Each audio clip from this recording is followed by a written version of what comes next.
Hello అండి, అందరికీ నమస్తే. Good morning. న్యూస్ అనాలిసిస్ వీడియోకి స్వాగతం. ఈ న్యూస్ అనాలిసిస్ వీడియో 40,000 మంది చూస్తే అందులో అట్లీస్ట్ ఒక 5,000 మంది ఈరోజు కామెంట్ చేస్తారని ఆశిస్తున్నా. 5,000 మంది కామెంట్ చేయండి, చూద్దాం. ఒక పెద్ద రికార్డ్. 40,000 మంది చూసినప్పుడు యావరేజ్గా 500 నుంచి 600 కామెంట్లే వస్తాయి. కానీ 5,000 మంది కామెంట్స్ ఎక్స్పెక్ట్ చేస్తున్నా.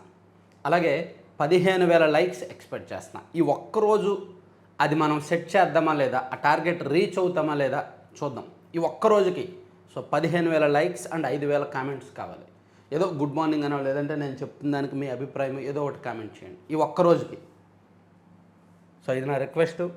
ప్రతి ఒక్కరు కూడా అలాగే మ్యాక్సిమం ఎక్కువ మందికి షేర్ చేసి సబ్స్క్రైబ్ చేయించండి. నిన్న అమరావతిలోని ఎస్ఆర్ఎం యూనివర్సిటీలోను అలాగే గన్నవరంలోని మేధా టవర్స్లోను ఈ రెండు చోట్ల ఈ quantum test bed and facility centre launch చేశారు. దేశంలో ఇదే ఫస్ట్ టైం. సింపుల్గా మనం ఒక కారు మార్కెట్లోకి రిలీజ్ చేసే ముందు టెస్ట్ డ్రైవ్ చేస్తాం కదా. టెస్ట్ డ్రైవ్కి ఇవ్వడానికంటే ముందు దాన్ని చెక్ చేస్తారు కదా. మొత్తం ప్రీ డ్రైవ్ చెక్ అంటారనమాట. ప్రీ సేల్ చెక్ లాంటిది ఒకటి ఉంటుంది. అలా క్వాంటమ్ కంప్యూటర్ తయారు చేసిన తర్వాత దాన్ని టెస్ట్ చేయడానికి ఒక ల్యాబ్ అనమాట. దీనిలో అనేక ఎక్విప్మెంట్స్ ఉంటాయి, అనేక రీసెర్చ్ జరుగుద్ది. కొత్త క్వాంటమ్ కంప్యూటర్ రంగంలో కొత్త అంశాలను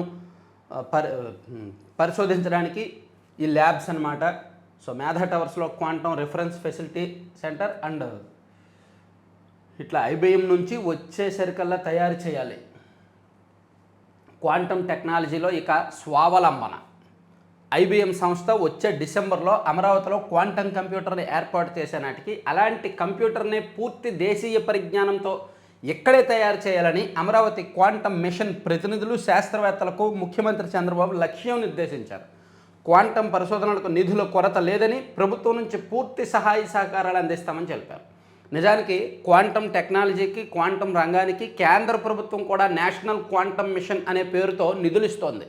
ఆ నిధులను సద్వినియోగం చేసుకుంటే రాష్ట్ర ప్రభుత్వం కూడా ప్రోత్సహించడానికి సిద్ధంగా ఉంది. కాబట్టి ఈ రంగంలో నిపుణులకు, శాస్త్రవేత్తలకు మంచి అవకాశం.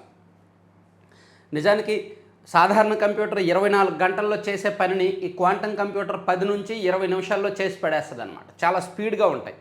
ఇటువంటిది మనకు అందుబాటులో ఉంటే చాలా అంశాల్లో, ఔషధ తయారీలో కావచ్చు, లేదా కొత్త ఎక్విప్మెంట్స్ తయారీలో కావచ్చు, కొత్త పరిశోధనల్లో, ఇలా ఏ రంగంలో అయినా సరే శరవేగంగా ఫలితాలు రాబెట్టవచ్చు. అదే ప్రభుత్వం ఇదొక అంటే రానున్న 20-25 ఏళ్ళు క్వాంటమ్ మీదే ఆధారపడిపోతుంది మన దేశం కానీ, మన ప్రపంచం కానీ, మానవాళి కానీ. దాన్ని అందరికంటే ముందే అందిపుచ్చుకోవాలనే దూరదృష్టే చంద్రబాబు గారి సొంతం. అందుకే అమరావతిలో దీన్ని ప్రారంభించారు నిన్న. ఇక లోక్సభ స్థానాలు 850 వరకు వెళ్ళొచ్చు అని సంకేతాలు నిన్న కేంద్ర ప్రభుత్వం ఇచ్చింది. గరిష్టంగా 850 లోక్సభ స్థానాల సంఖ్య పెంపుపై కేంద్ర ప్రభుత్వం ప్రతిపాదన. 54% వరకు సీట్లు పెరిగే అవకాశం. పార్లమెంటు ప్రత్యేక సమావేశాల్లో ఆమోదానికి సిద్ధం. 2011 జనాభా లెక్కల ప్రాతిపదికగా ఆర్టికల్ 81 సవరణ తీసుకొచ్చి రాజ్యాంగంలోని ఆర్టికల్ 81ని సవరించి ఆ మేరకు బిల్లు ప్రవేశపెట్టి 2011 జనాభా లెక్కల ప్రాతిపదికను తీసుకొని 54% వరకు లోక్సభ స్థానాలు, అంటే మన రాష్ట్రంలో 25 ఉన్నాయి కదా, 54% అంటే ఒక 14 యాడ్ అవుతాయి. అప్పుడు 39 లోక్సభ స్థానాలు అవుతాయి మన రాష్ట్రంలో. అట్లా మహిళలకు చట్టసభల్లో 33% రిజర్వేషన్లు అమలు చేయడానికి వీలుగా ఇప్పుడున్న లోక్సభ స్థానాల గరిష్ట సంఖ్యని గరిష్టంగా 850 వరకు పెంచాలని కేంద్ర ప్రభుత్వం ప్రతిపాదించింది. ఇందులో రాష్ట్రాల నుంచి ఎన్నికయ్యే వారి సంఖ్యను 815గా, కేంద్రపాలిత ప్రాంతాల నుంచి ఎన్నికయ్యే వారి సంఖ్యను 35గా పేర్కొంది. ఇందుకోసం రాజ్యాంగంలోని ఆర్టికల్ 81ని సవరించాలని నిర్ణయించింది. దీని ప్రకారం దేశంలో లోక్సభ స్థానాలు 54.54% మేర పెరిగే అవకాశం ఉంది. ఇప్పటి వరకు ఆర్టికల్ 81 క్లాజ్ 1 కింద రాష్ట్రాల నుంచి ఎన్నికయ్యే గరిష్ట లోక్సభ సభ్యుల సంఖ్య 530 మాత్రమే. కేంద్రపాలిత ప్రాంతాల నుంచి ఎన్నికయ్యే వారి గరిష్ట సంఖ్య 20 మాత్రమే. ఈ రెండూ కలిపి ప్రస్తుతానికి 543 లోక్సభ స్థానాలకే ఎన్నికలు జరుగుతున్నాయి. రకరకాల సవరణలు చేసి దాన్ని ఇప్పుడు 850 వరకు గరిష్టంగా మార్చడానికి ప్రతిపాదనలు సిద్ధం చేస్తున్నారు. అయితే ఈ లోక్సభ నియోజకవర్గాల పునర్విభజనలో సౌత్కు అన్యాయం జరిగే అవకాశం ఉంది. ఏ విధంగా అంటే నిన్న సాయంత్రం అనాలిసిస్ వీడియో చేశాను, చాలామంది చూసే ఉంటారు. మరోసారి న్యూస్ అనాలిసిస్ వీడియోలో చెప్తున్నాను. రేవంత్ రెడ్డి గారు, స్టాలిన్ గారు వ్యతిరేకిస్తున్నారు, చంద్రబాబు గారు కూడా వాయిస్ కలిపితే బాగుంటుంది. మొత్తం 543 లోక్సభ స్థానాలు కదా, వీటిలో మన సౌత్ ఇండియాలో 130 మాత్రమే ఉన్నాయండి. తమిళనాడులో 39, కర్ణాటకలో 28, ఏపీలో 25, తెలంగాణలో 17, కేరళలో 20 ఈ లోక్సభ స్థానాలు. సో పుదుచ్చేరిలో 1. ఈ మొత్తం కలిపితే 130 స్థానాలు మాత్రమే ఉన్నాయి. కానీ మిగిలిన 413 స్థానాలు కూడా నార్త్, ఈ 130 మాత్రమే సౌత్. సో చూసారా ఎంత వేరియేషన్ ఉందో నార్త్కి సౌత్కి. అందుకే సౌత్ ఇండియాకే అన్యాయం జరుగుతుంది. సౌత్ ఇండియా వాయిస్ కేంద్రంలో వినిపించట్లేదు. సో ఇప్పుడు ఇక్కడ వచ్చిన రాజకీయ గొడవ ఏమిటి? సౌత్కి అన్యాయం జరుగుతున్న మాట వాస్తవం. సౌత్ ఇండియాలో లోక్సభ నియోజకవర్గాల సంఖ్య పెంచాల్సిన అవసరం ఉంది. ఇప్పుడు 50%, 54% పెంచడం వలన సౌత్ ఇండియా నుంచి గరిష్టంగా 200 లోక్సభ స్థానాలు అవుతాయి. నార్త్ నుంచి గరిష్టంగా 635 వరకు లోక్సభ స్థానాలు అవుతాయి. అంటే మళ్ళీ నార్త్ డామినేషన్ క్లియర్గా కనిపిస్తుంది. కనీసం వారిలో సగం కూడా సౌత్కు ఉండట్లా. నార్త్వి 635 అయితే సౌత్ 200 ఉంటున్నాయి. మన సౌత్ ఇండియాకి నార్త్ ఇండియాకి కల్చర్ తేడా ఉంది, స్కిన్ టోన్ తేడా ఉంది, మాట తీరు తేడా ఉంది, ఆహారపు అలవాట్లు, జీవన ప్రమాణాలు అన్నీ తేడా ఉన్నాయి. సో వాళ్ళు నార్త్కు తగ్గట్టు పరిపాలన చేసుకుంటాము, విధానపరమైన నిర్ణయాలు తీసుకుంటామంటే కుదరదు కదా. సౌత్కి ప్రాధాన్యత ఇవ్వాలి అంటే మన లోక్సభ స్థానాల సంఖ్య పెరగాలి, మన చట్టసభ సభ్యుల సంఖ్య పెరగాలి. అదే వాయిస్ని స్టాలిన్ గారు అండ్ రేవంత్ రెడ్డి గారు వినిపిస్తున్నారు. సో దీనికి చంద్రబాబు నాయుడు గారు కూడా జత కలిస్తే, వీళ్ళందరూ కలిస్తే అప్పుడు గట్టి వాయిస్ అవుద్ది. కానీ చంద్రబాబు గారు ఎన్డీఏ కూటమిలో కీలక భాగస్వామిగా ఉన్నారు కాబట్టి ఈయన చేతులు కలపట్లేదు.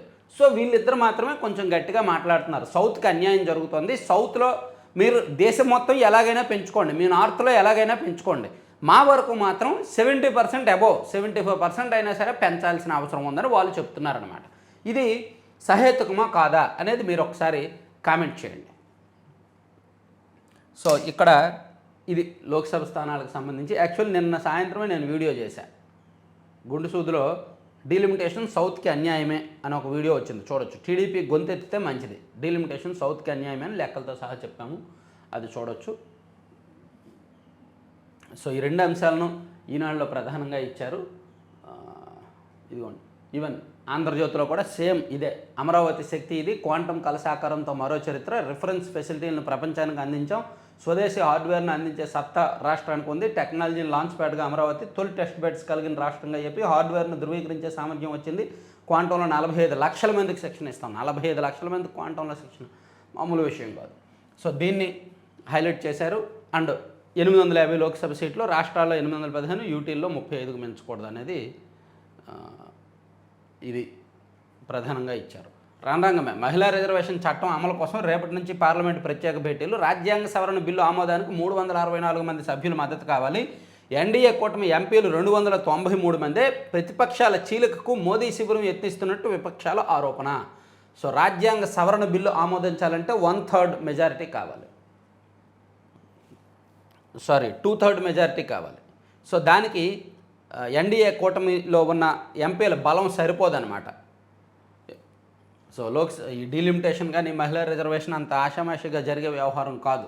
సో మహిళా రిజర్వేషన్ బిల్లు తీసుకురావడం మంచిదే, కానీ ఇప్పుడు రాంగ్ టైము అనేది ప్రతిపక్షాల ఆలోచన. సో దీన్ని హైలైట్ చేశారు. అండ్ బీహార్ ముఖ్యమంత్రిగా సామ్రాట్ చౌదరి, ఆ రాష్ట్ర ఉప ముఖ్యమంత్రిగా ఉన్న సామ్రాట్ చౌదరి బీహార్లో బీజేపీ తరపున ముఖ్యమంత్రి పీఠం ఎక్కబోతున్నారు. బీహార్ రాష్ట్ర చరిత్రలో సీఎం పీఠం బీజేపీకి దక్కడం ఇదే ఫస్ట్ టైం. నేడు ప్రమాణ స్వీకారం, ఎన్డీఏ శాసనసభ పక్షనేతగా ఎన్నిక, నితీష్కు పాదాభివందనం చేసి ఆశీస్సులు తీసుకున్న సమ్రాట్. బీహార్లో బీజేపీ సారథ్యంలో ఏర్పాటు కానున్న తొలి ప్రభుత్వం, సీఎం పదవికి నితీష్ రాజీనామా, కొత్త సర్కారుకు సహకరిస్తానని వెల్లడి. డిప్యూటీ సీఎం పదవి తీసుకోవడానికి నితీష్ కుమారుడు నిశాంత్ విముఖత. గతంలో నితీష్ను గద్దె దించుతానని శపథం చేసిన సామ్రాట్ చౌదరి.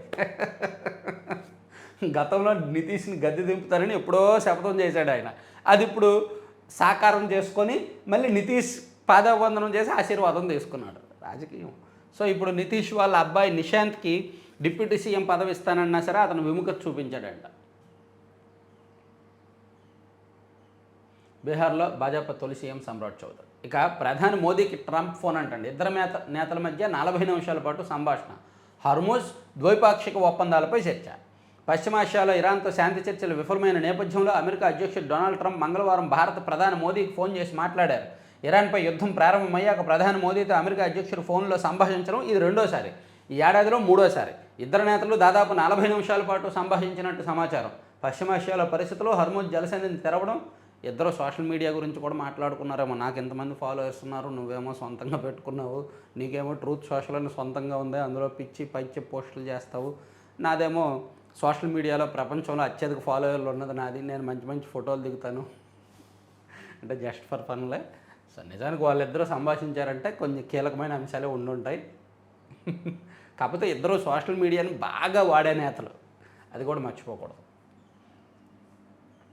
ఇక ప్రజాస్వామ్యం మరింత వికసితం. 2029 నుంచి మహిళా రిజర్వేషన్ల అమల్లోకి వస్తే బలోపేతం. విధాన నిర్ణయాల్లో మహిళల పాత్రతో వికసిత్ భారత్కు బలం. ప్రధాని మోదీ స్పష్టీకరణ. దేశంలోని మహిళలకు లేఖ. సో మహిళలకు 33% రిజర్వేషన్లు ఇవ్వడం మంచి నిర్ణయమే. సో మహిళా సాధికారత అండ్ వికసిత్ భారత్లో మహిళల పాత్ర ఖచ్చితంగా ఆమోదించదగిందే, మంచి పరిణామం. ఇక నారీ శక్తి వందన మహిళా సాధికారతకు దోహదం. చట్ట సవరణ బిల్లుకు మద్దతు పలకాలని కోరిన సీఎం చంద్రబాబు. రాజకీయ పార్టీల అధ్యక్షులు, ఎంపీలకు లేఖ. మరి ప్రధాని మోదీ గారే లేఖలు రాస్తారంటే, ఆయనకంటే సీనియర్ రాజకీయాల్లో అండ్ ఎన్డీఏలో బలమైన నేత, మరి చంద్రబాబు గారు లేఖలు రాయకపోతే ఎలా? సో ఈయన కూడా దేశంలో ఉన్న అన్ని రాజకీయ పార్టీలకు, అందరు ఎంపీలకు చంద్రబాబు గారు కూడా నిన్న లేఖ రాసి పంపించారు. మీరు ఈ నారీ శక్తి వందన బిల్లుకు ఆమోదం పలకండి అని, సహకరించండి అని. సో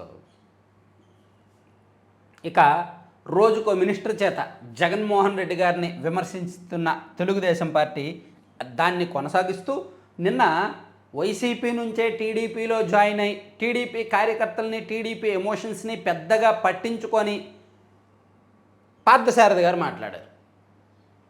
ఆల్ ఖైదా కంటే వైకాపా ఏం తక్కువ, అక్కడి నుంచే వచ్చారుగా మీరు. తీవ్రవాదాన్ని మించి ప్రమాదకరంగా ఆ పార్టీ ఉన్మాదం. రాష్ట్రానికి పెట్టుబడులు రాకుండా అడ్డుకునేందుకు కుట్రలు. ఆస్తి కోసం సొంత చెల్లిని ఇబ్బంది పెడుతున్న జగన్. అధికారం కోసం ప్రజల ప్రాణాలని బలిపెట్టే భావజాలం వైకాపాది. జగన్, వైకాపా నాయకుల తీరుపై విరుచుకుపడిన మంత్రి కొలుసు పార్థసారథి. ఇటువంటి వాళ్ళ చేత మాట్లాడించకపోతే టీడీపీకి కూడా మంచిది. మాట్లాడించండి.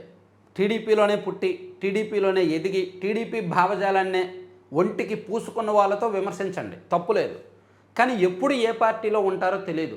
కాలానుగుణంగా, సమయానుగుణంగా, గాలానుగుణంగా పార్టీలు మారేవారితో మాట్లాడించడం వేస్ట్. పార్థసారథి గారికి గతంలో వైసీపీలో మంత్రి పదవి ఇచ్చుంటే ఆయన ఎన్నికలకు ముందు టీడీపీలో చేరుతారా?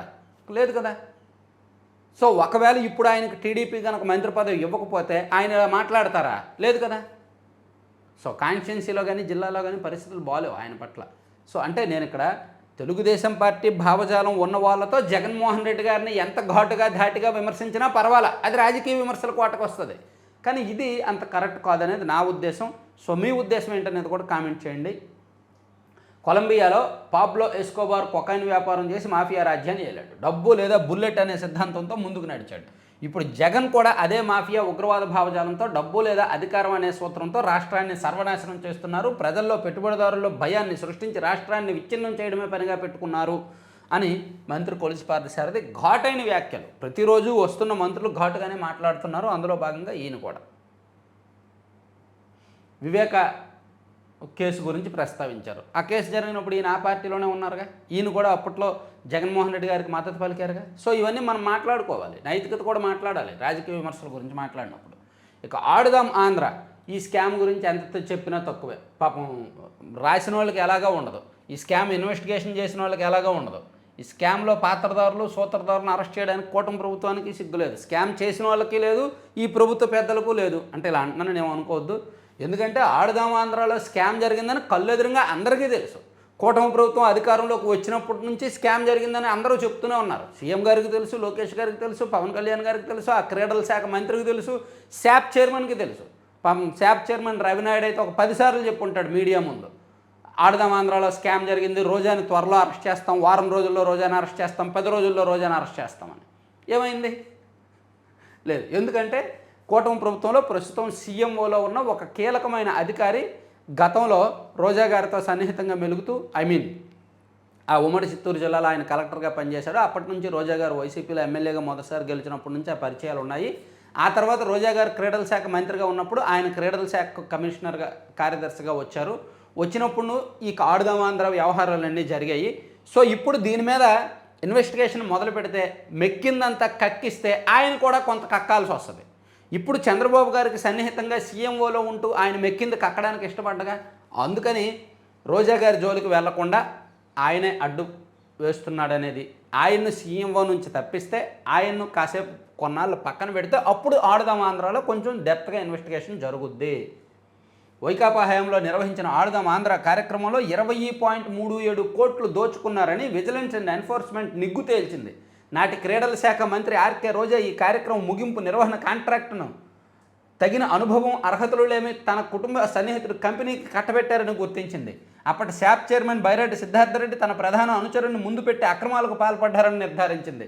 ఈ టోర్నమెంట్కు సామాజిక మాధ్యమాల్లో విస్తృత ప్రచారం కల్పించేందుకు అంటూ సోషల్ మీడియా ఇన్ఫ్లుయెన్సర్ల పేరిట క్షేత్రస్థాయిలోని వైకాపా నాయకులు జేబులు నింపారని వెల్లడించింది. బ్రాండింగ్, వీడియో, ఫోటోగ్రఫీల పేరిట భారీగా నిధులు దుర్వినియోగం చేశారని స్పష్టం చేసింది. క్రీడా పరికరాలు కిట్ల సరఫరాదారులతో కుమ్మక్కి టెండర్ నిబంధనలు సడలించి చేయడంతో అత్యంత నాసిరకమైన క్రీడా పరికరాలు సరఫరా అయ్యాయని తేల్చింది. మాస్టరు దీని మీద ఇన్వెస్టిగేషన్ చేయాలంటే అప్పట్లో అన్ని జిల్లాల కలెక్టర్లు పాత్రదారులే. ఎందుకంటే డిఎస్ఓల చైర్మన్లు వాళ్ళే, డిస్ట్రిక్ట్ స్పోర్ట్స్ అథారిటీ ఆధ్వర్యంలోనే ఇవి జరిగాయి. డిఎస్ఓ చైర్మన్లు వాళ్ళే. సో ఐఏఎస్ అధికారులు చాలామంది బలైపోతారు ఆడుదాం ఆంధ్రాలో. వాళ్ళందరూ బలైన తర్వాతే రోజా గారు బలవుతారనమాట. సో అందుకే అంత ఇదిగోండి రోజా కుటుంబ సన్నిహితుడి కంపెనీకి అదనంగా చెల్లించారంట. అండ్ బైరెడ్డి అనుచరుడికి కూడా ఎక్స్ట్రా ఇచ్చారంట. వీళ్ళిద్దరూ ఆధ్వర్యంలో ఈ స్కామ్ జరిగినట్టుగా చెప్తున్నారు. కాకపోతే నిజంగా కూటమి ప్రభుత్వానికి ఆ అంకిత భావం ఉంటే, ఆ పట్టుదల ఉంటే మాత్రం గట్టిగా పట్టుకోవాలి. సో ఆంధ్రజ్యోతిలో కూడా ఇవి హైలైట్ చేయలేదులే, వేరే వేసినట్టున్నారు. ఇక క్వాంటంకు దిక్సూచిగా అమరావతి ప్రారంభోత్సవంలో నిపుణుల అభిప్రాయం.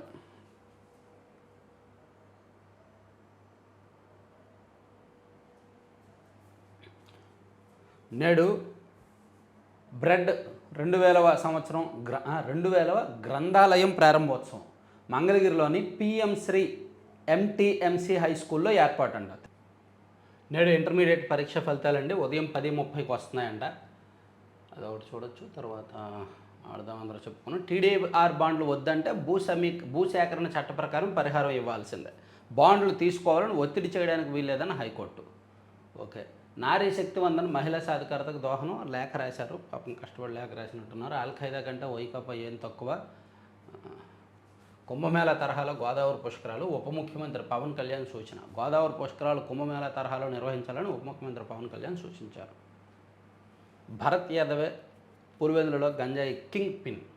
వైకాపా హయాంలో తుపాకీ లైసెన్స్ సైతం జారీ. 10 మంది ముఠాను అరెస్ట్ చేసిన పోలీసులు. పులివెందుల పోలీసులు కీలకమైన గంజాయి ముఠాను అరెస్ట్ చేశారు. విచ్చలవిడిగా సరఫరా చేస్తున్న భరత్ యాదవ్ సహా 10 మందిని మంగళవారం అదుపులోకి తీసుకున్నారు. ఇది జిల్లా వ్యాప్తంగా చర్చనీయాంశం అవుతుంది. మాజీ మంత్రి వివేకానంద రెడ్డి కేసు తర్వాత సిబిఐ విచారణ సమయంలో వైకాపా నేతల సూచనల మేరకు భరత్ యాదవ్ నిందితుల వెంట ఢిల్లీకి వెళ్ళాడు. తర్వాత సునీత దంపతులపై ఆరోపణలు చేసి సిబిఐకి లేఖలు రాశాడు. వివేక కేసులో ఏటూగా ఉన్న సునీల్ యాదవ్కు భరత్ యాదవ్ సమీప బంధువు. ఓహో, ఈయన గంజాయి సప్లై చేస్తున్నాడు అంటండి. ఇక కంప్యూటర్ శిక్షణ కేంద్రాల ఆధునికీకరణ మంత్రి ఫరూక్. నాకు అంటే జస్ట్ ఫర్ ఫన్ కానీ ఇక్కడేది పవన్ కళ్యాణ్ గారు ఏం చెప్పారు, కుంభమేళా తరహాలో గోదావరి పుష్కరాలు అన్నప్పుడు, కుంభమేళా అంటే అందరికీ ఈ సోషల్ మీడియా జంజీ గ్రూప్ గుర్తొచ్చేది మోనాలిసా అని. ఆ పెద్దవాళ్ళకి అందులో స్నానం చేసి వచ్చిన వాళ్ళకి ఆ ఆధ్యాత్మికత అదంతా దాని చరిత్ర దాని ఇదంతా తెలుసు, ఆ వైభోగం ఏంటనేది తెలుసు. కానీ సోషల్ మీడియా జంజీ గ్రూప్కి మోనాలిసా బాగా ఫేమస్. కుంభమేళా ఎంత ఫేమస్ దానికి మించి ఈ మోనాలిసా సోషల్ మీడియాలో ట్రెండ్ అయిపోయింది. ఇప్పుడు ఆమె ప్రేమ పెళ్లి వ్యవహారం అండ్ మైనారిటీ తీరకముందే మేజర్ అవ్వకముందే పెళ్లి చేసుకోవడం, ఆమె భర్త మీద కేసు నమోదు చేయడం, ఇదంతా కూడా చూసాం కదా. ఇప్పుడు కుంభమేళా తరహాలో గోదావరి పుష్కరాలంటే ఇక్కడ కూడా ఎవరైనా అటువంటి వాళ్ళు దొరుకుతారేమో, జంజీ గ్రూప్ సోషల్ మీడియాలో వైరల్ చేసుకోవడానికి. ఎందుకంటే దేశంలో కుంభమేళాకి ఎంత ప్రతిష్ట ఉందో మన సౌత్ ఇండియాలో గోదావరి పుష్కరాలకు కూడా అంతే ఉంది. కుంభమేళాలో 40 కోట్ల మందికి పైగా స్నానాలు చేస్తే మన గోదావరి పుష్కరాల్లో 10 కోట్ల మందికి పైగా స్నానాలు చేసే అవకాశం ఉంది. జగన్ భారతులపై అసత్య ప్రచారం చేస్తున్నారని ఫిర్యాదు. వైకాపా అధినేత జగన్మోహన్ రెడ్డి ఆయన సతీమణి భారతులపై సామాజిక మాధ్యమాల్లో అసత్య కథనాలు ప్రచారం చేస్తున్నారని ఎమ్మెల్సీ వరద కళ్యాణి మంగళవారం విశాఖ 3వ పట్టణం పోలీస్ స్టేషన్లో ఫిర్యాదు చేశారు. నిజంగా నిన్న కూడా యూట్యూబ్ వీడియో చూశాయి. ఎందుకు పాపం ఏదో భారతీ గారు గతంలో ఫిర్యాదు చేశారని జగన్మోహన్ రెడ్డి గారి మీద, అప్పుడు చంద్రబాబు గారు సీఎంగా ఉంటూ పెద్దరికంతో రాజశేఖర రెడ్డి గారికి చెప్పారని ఒక వీడియో చేశారు. అటువంటి పర్సనల్ వ్యవహారాల మీద చేయకూడదు ఇప్పుడు, యాక్చువల్ అనవసరం. సరే, ఎవరి సోషల్ మీడియా ఎవరి ఇష్టంలో కానీ. సో ఇది కూడా అయిపోయింది. ఇక్కడ ఈనాడులో సెంటర్ స్ప్రెడ్లో ఒక పెద్ద ఆర్టికల్ రాశారండి. ఈ మహాదారి ఓ మాయాదారి అని మొత్తం ఇటు శ్రీకాకుళం నుంచి అటు నెల్లూరు నాయుడుపేట వరకు మన రాష్ట్రంలో NH-16 ఈ కోల్కతా చెన్నై జాతీయ రహదారి ఉంది. సో మన రాష్ట్రంలో అతిపెద్ద జాతీయ రహదారి ఇది. ప్రధానంగా అత్యంత రద్దీగా ఉండే జాతీయ రహదారి ఇదే, డైలీ తిరిగేది దీని మీద కానీ. సో ఇక్కడ చాలా కన్ఫ్యూజన్గా ఉంది. అక్కడక్కడ గోతులు ఉన్నాయి, అక్కడక్కడ ప్రమాదకర స్పాట్లు ఉన్నాయి, అక్కడక్కడ కిందకి దిగడానికి లేదు, అండర్ పాస్లు లేవు, వంతెనలు కట్టాల్సిన చోటేంటి, అండ్ అప్రోచ్ రోడ్లు సర్వీస్ రోడ్లు నిర్మించాల్సిన చోటేంటి, కిందకి దిగడానికి దారి ఇవ్వాల్సిన చోటేంటి. సో ఇవన్నీ కూడా మొత్తం రాష్ట్రం మొత్తం పరిశీలించి రాశారనమాట. గుండుగోలం నుంచి మంగళగిరి వరకు 9 చోట్ల ప్రమాదకరంగా రాకపోకలు సాగిస్తున్నారంట. 6 వరుసల రహదారి మొత్తం 5 చోట్ల 4 వరుసలే ఉందంట. వేగంగా వచ్చే వాహనదారులు ఇక్కడ ప్రమాదాలకు గురవుతున్నారు.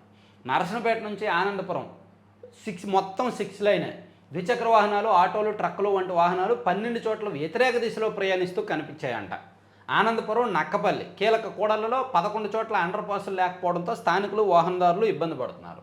నక్కపల్లి, రాజానగరం నిబంధనలకు విరుద్ధంగా 12 చోట్ల NH పైనే వాహనాలు నిలుపుతున్నారు. కత్తిపూడి వద్ద లారీలు నిలిపే ప్రత్యేక ప్రాంతం ఉన్న రోడ్డుపైనే వాటిని ఆపుతున్నారు. అలా అయితే మంగళగిరి కాజా టోల్ ప్లాజా దగ్గర కూడా రోడ్ల మీద ఆపుతుంటారు.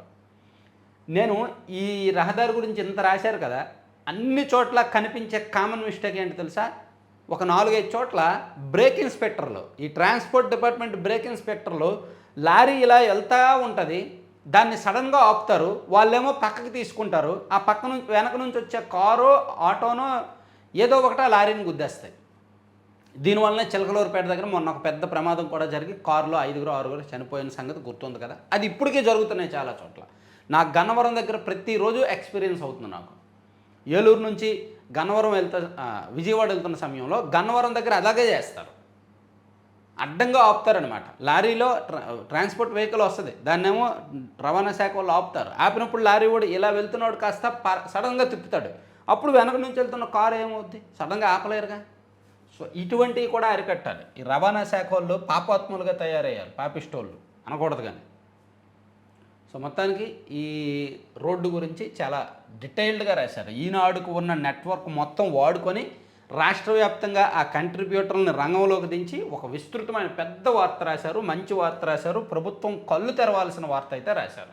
హెల్మెట్ ఎంతమంది ధరించలేరు, ద్విచక్ర వాహనాల మీద ఎంతమంది వెళ్ళారు, సో ఎవరెవరు ప్రమాదకరంగా వెళ్ళారు, సో ఏ చోట్ల ప్రమాదకరంగా ఉంది, ఎక్కడెక్కడ అండర్ పాసులు కావాలి, ఇదంతా రాశారు. మంచి వార్త అన్నమాట. సరే, ఈనాడు కాసేపు పక్కన పెడితే ఈనాడుకి ఎక్కువ టైం అయిపోయింది, ఎందుకంటే ఈరోజు ఇంపార్టెంట్ అంశాలు చాలా ఉన్నాయి. సాక్షిలో చూస్తే పోర్టులు, హార్బర్లపై వల ప్రైవేట్ పరం చేసేందుకు బాబు సర్కారు మార్గదర్శకాలు. సో 26,500 కోట్లతో 4 పోర్టులు, 10 ఫిషింగ్ హార్బర్లు, 6 ఫిష్ ల్యాండ్ సెంటర్లకు వైఎస్ జగన్ శ్రీకారం. వైఎస్ఆర్సీపీ హయాంలో పరుగులు పెట్టిన తీర ప్రాంతం అభివృద్ధి. చంద్రబాబు అధికారంలోకి రాగానే జువలదిన్న ఫిషింగ్ హార్బర్లో 30 ఎకరాలు సాగర్ డిఫెన్స్కు కేటాయింపు. మచిలీపట్నం హార్బర్ వద్ద షిప్ బిల్డింగ్ యూనిట్కి సైతం టెండర్లు. ఏమండి, ప్రైవేట్ వాళ్ళకి ఇవ్వరండి?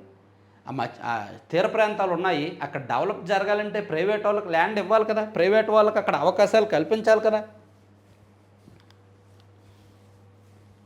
ఇప్పుడు జగన్మోహన్ రెడ్డి గారు భారతీ సిమెంట్స్ ఉంది, అక్కడ భారతీ సిమెంట్స్ అనేది ప్రైవేటు ఇండస్ట్రీ, మరి సున్నపురాయి లీజులు ఇచ్చారుగా, ప్రైవేట్ వాళ్ళకి అక్కడ ప్రోత్సాహం ఇచ్చారుగా.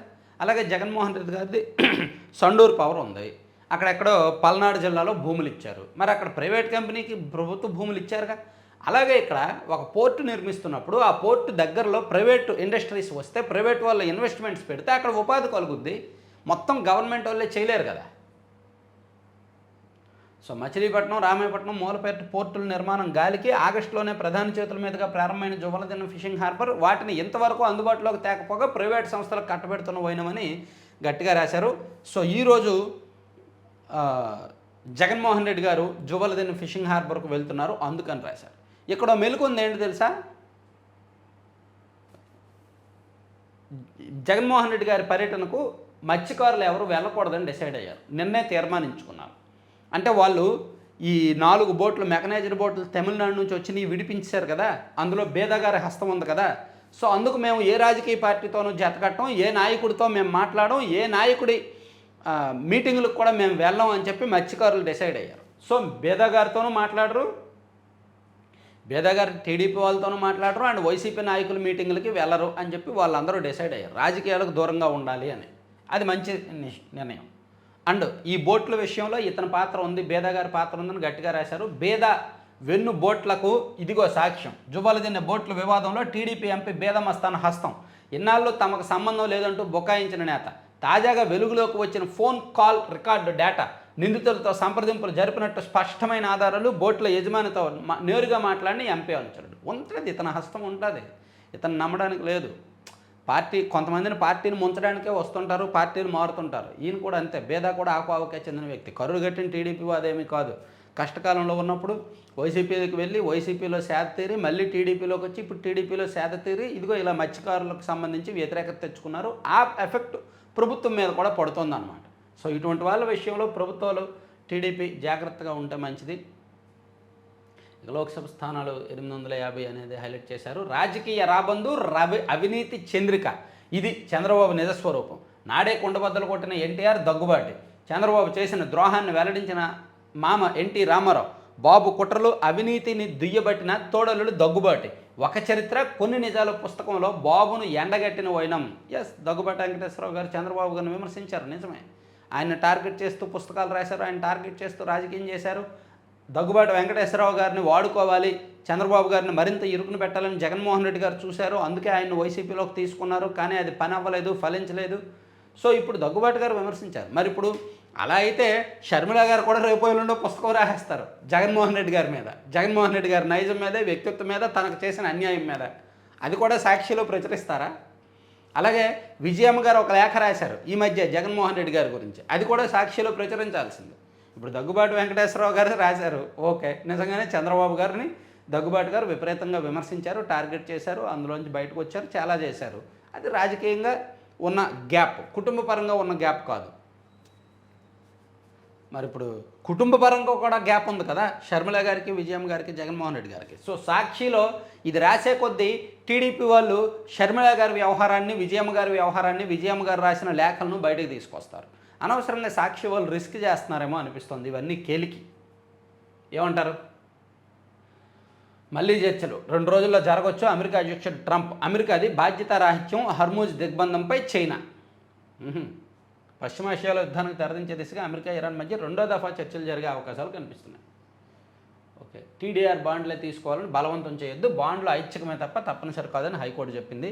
ఇక బాబు అమరావతి అంతులేని ఫ్యాంటసీ, మావిగన్పై సమాధానం చెప్పలేక బూతు పురాణాల. జగన్ ప్రతిపాదనకు మేధావుల హర్షం, బాబు అనుకో ఆక్రోశం. మేధావుల హర్షం అంట, ఏ మేధావులండి? వైసీపీ జాబితాలో, మేధావుల జాబితాలో కేఎస్ ప్రసాద్ గారు కూడా ఉంటారు. ఆయనే మావిగన్ని యాక్సెప్ట్ చేయట్లా, పిచ్చి ప్రతిపాదన అంటున్నాడు, ఆయన తిడుతున్నాడు వైసీపీని. వైసీపీ మేధావుల జాబితాలో సాక్షి, ఈయనెవరు, ఆయన పేరేంటి, జర్నలిస్ట్ సాయి గారు ఉన్నారు, ఆయనే తిడుతున్నాడు, ఆయనే ఒప్పుకోవట్లా మావిగన్ని. అండ్ వైసీపీ మేధావుల జాబితాలో ప్రొఫెసర్ నాగేశ్వర్ గారు ఉన్నారు, ఆయన కూడా మావిగన్ని యాక్సెప్ట్ చేయట్లా. సో మొదట్లో యాక్సెప్ట్ చేయకపోయేసరికి వైసీపీ నుంచి వాళ్ళకి ఏమైనా కాల్స్ వెళ్ళాయేమో. ఇప్పుడు అమరావతిని కూడా మావిగన్ని యాక్సెప్ట్ చేయలేదు, అమరావతిలో కూడా కొన్ని మెలికలు పెడుతున్నారు. సరే, వీళ్ళేమో మేధావుల హర్షం, మేధావుల హర్షం అని రాస్తున్నారు. ఏం మేధావులు ఏంటో. ఇక అమరావతిలో అంతులేని అవినీతి, చదరబాడుకు 14,800. మరి రిషికొండ ప్యాలెస్ కట్టడానికి 30,000 ఖర్చు పెట్టారు చదరబాడుకి, దాని గురించి మాట్లాడరే. అండ్ తెలంగాణలో సెక్రటేరియట్ నిర్మాణానికి దగ్గర 14-15 వేలు అయింది. అండ్ ఢిల్లీలో పార్లమెంట్ నిర్మాణానికి అంతే స్థాయిలో అయింది. అలాగే అమరావతి భవనానికి అవుద్ది. అలాగే సెల్ఫ్ ఫైనాన్స్ సిటీ అన్నప్పుడు 47,000 కోట్ల అప్పులు ఎందుకు? ఇప్పుడు ఈయనకి ఇది ఒకటి చెప్పాలి. ఇలాంటి వాళ్ళకి లైట్ బుర్ర ఉంటుందో లేదో కూడా తెలియదు. అంటే ఈ మాట నేను వాడకూడదు, కానీ బుర్ర ఉంటుందో లేదో కూడా తెలియదు. సెల్ఫ్ ఫైనాన్స్ సిటీ అంటే ఇప్పుడు ఒకటి మనం ఇల్లు కట్టాలనుకుంటాం, అది మన డబ్బేగా, మనం అప్పు చేస్తాం, బ్యాంకు నుంచి లోన్ తీసుకుంటాం, మనమే తీరుస్తాంగా, అది మన సెల్ఫ్ ఫైనాన్సేగా, అంటే మన డబ్బులే కదా. అలాగే అమరావతిలో సెల్ఫ్ ఫైనాన్స్ అంటే ఏంటి? అమరావతినే తాకట్టు పెట్టి దాని నుంచి లోన్ తీసుకొచ్చి అమరావతి అప్పు తీరుస్తుంది, దానికదే ఆదాయం సృష్టించుకొని అప్పు తీరుస్తుంది, రాష్ట్ర ఖజానా నుంచి అప్పు చెల్లించరు. అదే సెల్ఫ్ ఫైనాన్స్, సెల్ఫ్ సస్టైనబిలిటీ అంటే అదే. ఆర్థిక మంత్రిగా చేశారు, ఆయనకి తెలియదా సెల్ఫ్ ఫైనాన్స్ అంటే? అప్పులు తీసుకొచ్చినప్పుడు అమరావతి నుంచి వచ్చే ఆదాయం నుంచి చెల్లిస్తారని తెలియదా? 2 లక్షల కోట్ల అప్పు ఎక్కడి నుంచి తీసుకొస్తారు? 2 లక్షల కోట్లు అసలు ఖర్చే అవ్వదు. సో ఇలా వైసీపీ వాళ్ళు రోజుకు ఒక దుష్ప్రచారం చేస్తూ ఏదో బుర్ర చల్లుతున్నారు అమరావతి విషయంలో. ఇక ఆంధ్రజ్యోతిలో ఆల్మోస్ట్ ఇవన్నీ చెప్పుకున్నాం. కొత్త పింఛన్ల కోసం ఎదురు చూపులు అనేది ఒక మంచి వార్త రాశారండి. నిజంగా రాష్ట్ర వ్యాప్తంగా 6 లక్షల మంది కొత్త పింఛన్లు, కూటమి ప్రభుత్వం వచ్చిన తర్వాత కొత్త పింఛన్లు ఇవ్వలేదు. సో దీనివల్ల చాలామంది ఎదురు చూస్తున్నారు. ఇది ఒక పెద్ద సమస్యగా మారింది. ఎమ్మెల్యేలు, మంత్రులు కూడా క్షేత్రస్థాయిలో సమాధానం చెప్పలేకపోతున్నారు కొత్త పింఛన్లు దరఖాస్తుదారులకి. సో ఇది నిజంగా ప్రభుత్వానికి ఒక పెద్ద మైనస్. ఇక అమరావతి వ్యయంపై దుష్ప్రచారం. సైబరాబాద్ నిర్మాణ సమయంలో ఇలాగే అన్నారు, హైదరాబాద్ను విస్తరించాలని నన్ను ఎవరూ కోరలేదు, ఇప్పుడు అత్యంత ఉల్లాస నగరంగా మారింది, తెలంగాణకు ప్రధాన ఆదాయ వనరైంది, అమరావతి నిర్మాణానికి భూములు కొనలేదు, రూపాయి చెల్లించకుండా భూ సమీకరణ, రైతులకు రిటర్నబుల్ ప్లాట్లు ఇస్తే గృహ నిర్మాణాలు జరుగుతాయి, జీఎస్టీ వంటి పనులతో ప్రభుత్వానికి రాబడి. ఇక గూగుల్కు డీమ్డ్ డిస్కమ్ హోదా. రాష్ట్రంలో ఈ హోదా పొందిన తొలి ప్రైవేట్ సంస్థ ఇదే. ఇక నేరుగా విద్యుత్ కొనుగోలుకు వెసులుబాటు, సొంతంగా ట్రాన్స్మిషన్ లైన్లు ఏర్పాటు చేసుకోవచ్చు, కొనే విద్యుత్తులోనూ 51% రెన్యూవబుల్ ఎనర్జీ ఉండాలి. అంటే విశాఖపట్నంలో రాబోతున్న గూగుల్ డేటా సెంటర్కి డీమ్డ్ డిస్కమ్డ్, అంటే స్వతంత్రంగా దానికదే విద్యుత్ కొనుగోలు చేసుకుంటారు, ట్రాన్స్మిషన్ లైన్లు ఏర్పాటు చేసుకుంటారు అనేది ప్రభుత్వం ఇచ్చింది. ఇక 2 రోజుల్లో మళ్ళీ చర్చలు. ఇస్లామాబాద్ వేదికగానే అమెరికా ఇరాన్ సంప్రదింపులు మళ్ళీ జరుగుతాయని ఇచ్చారు. ఇక తిరుమల వేద మార్గం, 4 మాడవీధులకు 4 వేదాల పేర్లు ఖరారు చేసిన కమిటీ త్వరలో తీర్మానం. ఇక నేడు ఇంటర్ ఫలితాలు. సోషల్ గీత దాటితే వేటే, నకిలీ ఖాతాలతో వదంతులు వ్యాప్తి చేస్తే తప్పించుకోలేరు, ఏఐ విశ్లేషణ ఫోరెన్సిక్లతో గుర్తిస్తామని డీజీపీ హెచ్చరిక. ఇక వేదాంత విద్యుత్ కేంద్రంలో పేలిన బాయిలర్, 9 మంది కార్మికుల మృతి. ఛత్తీస్గఢ్లో ఇది ఓవర్లోడ్తో వాహనాలపై భారీ బాధలు, 10% మించితే 2 రెట్లు రుసుము. మండిపడిన సీమ, రాయలసీమలో ఉష్ణోగ్రతలు పెరిగాయనేది ఇచ్చారు. సో ఇప్పటికే లెంత్ ఎక్కువ అవుతుంది. సో చివరి వరకు చూసిన ప్రతి ఒక్కరికి ధన్యవాదాలండి. సో వీడియోని లైక్ చేయండి, షేర్ చేయండి. ఎక్కువ మంది, నేను చెప్పాను కదా, మీరు వీడియో ఎండ్ వరకు చూసిన తర్వాత కూడా ఇదిగో చివరి వరకు చూసామని చెప్పి మీ లైక్ నెంబర్ ఎంత అనేది కామెంట్ చేసి లైక్ చేయండి, ఖచ్చితంగా లైక్ చేయండి. చెప్పాను 5,000 కామెంట్లు ఎక్స్పెక్ట్ చేస్తున్నా, అండ్ 15,000 లైక్స్ వస్తాయని ఎక్స్పెక్ట్ చేస్తున్నా.